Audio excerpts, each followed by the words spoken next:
नमस्कार, S24 में बहुत स्वागत है आप सभी का और मैं आपके साथ वर्षा। चलिए नजर डालते हैं आज की ताजा। आजाद अध्यापक संघ द्वारा आज एक कार्यक्रम का आयोजन किया गया भोपाल, जिसमें उन्होंने अपने कई मुद्दों को रखा। आइए बात करते हैं राष्ट्रीय अध्यक्ष मंजीत सिंह और प्रांतीय अध्यक्ष भरत पटेल, और बात करेंगे हम आगे नीलेश आर्य से। मिलते हैं सबसे पहले राष्ट्रीय अध्यक्ष मंजीत सिंह से। देखिए, मध्य प्रदेश की कुछ जो समस्याएं हैं शिक्षकों की, खास करके आजाद अध्यापक शिक्षक संघ ने सबसे पहले तो उन मुद्दों पर बात की है और उनकी जो लड़ाई चल रही है, चाहे वो ई अटेंडेंस हो या वरिष्ठता की लड़ाई हो, और भी कुछ एजेंडे हैं जो आज यहाँ मध्य प्रदेश आजाद अध्यापक शिक्षक संघ ने यहाँ पर फाइनल किए हैं।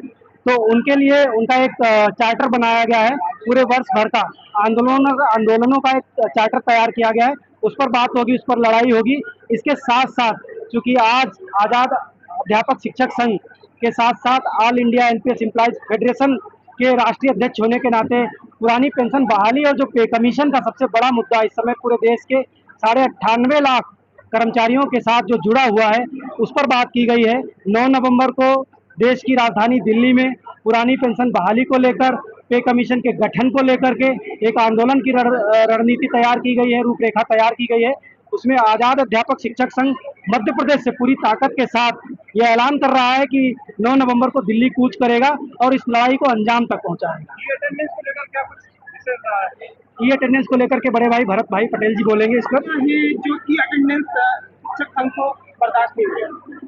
ई अटेंडेंस के मामले में अभी हमारे यहाँ पर मध्याह्न भोजन की जो अटेंडेंस लगती है बच्चों की, उसमें नेटवर्क नहीं मिलता और वो दिन भर में नेटवर्क के अभाव के कारण कभी कभी ऑफलाइन लगाना पड़ती है। अब ऐसी स्थिति में जब वो एक बार अटेंडेंस लगती है, ये दो बार अटेंडेंस लगेगी। अब शिक्षक स्कूल में यदि उपस्थित होगा वो 10:30 बजे से अटेंडेंस लगना चालू होगी और 11 बजे वो पोर्टल बंद हो जाएगा। अब आधा घंटे के अंदर यदि नेटवर्क नहीं मिला, उसमें ओवरलोड हो गया, शिक्षक वहां पर उपस्थित रहा और उसका अटेंडेंस लगना 11 बजे बंद हो गई, तो वो उपस्थित होकर के भी अब्सेंट हो जाएगा और अब्सेंट हो जाएगा तो उसकी वेतन कट जाएगी। और उसके बाद जब शाम को आएगा तो 4 बजे से वो अटेंडेंस लगाना चालू करेगा और वो 6-7 बजे तक उसका नेटवर्क नहीं मिला, तो पता चला कि उसकी गाड़ी भी जो भी है, साधन वाहन भी है, वो भी चूक गए। तो हमारा ये है कि सरकार उसको नेटवर्क हमारे मोबाइल को उपयोग ना करे। यदि सरकार को करना है तो थंब मशीन जो है बायोमेट्रिक वो लगवा दे ताकि किसी को प्रॉब्लम ना हो। जहां पर नेटवर्क नहीं मिलता, कोई कर्मचारी मान के चलो कि यदि 20,000 कर्मचारी का यदि पर नेटवर्क के कारण अटेंडेंस नहीं लगी, तो उसको तो सरकार से धरना प्रदर्शन करना पड़ेगा ना। तो हमारा ये है कि सरकार अब उसमें कोई फ्रॉड ना हो कि हमारे मोबाइल के माध्यम से आप ओपीटी ले रहे, कहीं कुछ ले रहे, और यदि पर हमारे इनके पैसे कट गए, किसी के कुछ हो गया, डाटा लीक हो गया, तो इसलिए सरकार उसको बिल्कुल गारंटी दे दे कि आपका डाटा लीक नहीं होगा। और यदि आप इस ऐप से यदि अटेंडेंस लगाओगे तो 100% सबका अटेंडेंस लगेगा। कई शिक्षक फील्ड पे भी पदस्थ होते हैं, तो इस प्रकार से भी कोई विसंगति हो सकती है। मेरा ये कहना है कि जब आपके डीओ है, जब आपके बीओ है, जब आपके बीआरसी हैं, जब आपके डीपीसी हैं, जब आपके हर संकुल केंद्र में प्रिंसिपल हैं, आपके जनशिक्षा केंद्र में जनशिक्षक है, तो हर जगह पर 20-20, 25-25 स्कूल के बीच में आपके अधिकारी हैं जो निरीक्षण करते हैं। तो जब इनकी क्या जरूरत है, फिर इनकी क्या जरूरत है जो निरीक्षण कर रहे हैं? तो जो भी शिक्षक हमारा हर शिक्षक से ये निवेदन है कि हम उनके साथ में है जो स्कूल समय से पहले जाएंगे और स्कूल समय के बाद स्कूल से आएंगे, उनके साथ हम हैं। हम समय से जाएंगे, स्कूल में पूरा टाइम पढ़ाएंगे, लेकिन ये अटेंडेंस के कारण, नेटवर्क के कारण हम नेटवर्क के गुलाम बने, उसके कारण हमारा पेमेंट उससे रुके और बाद में हमें 2-3 दिन के पेमेंट मांगने के लिए हमें उसके लिए धरना प्रदर्शन करना पड़े।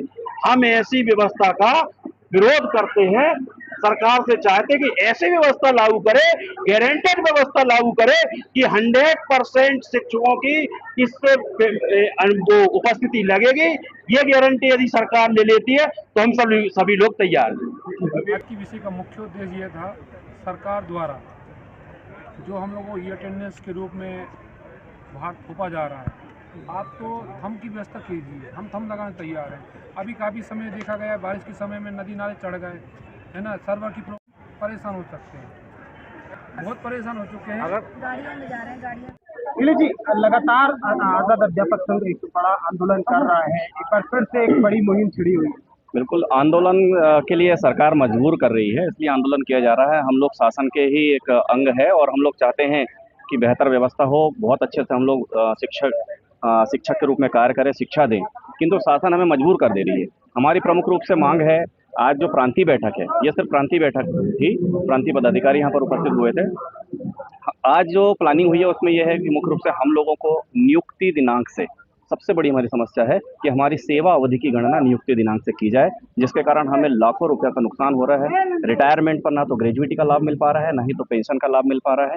अतः शासन से हमारी मांग है कि सबसे प्रथम में इसको रखते हुए हमारे सेवा अवधि की गणना प्रथम नियुक्ति दिनांक से की जाए।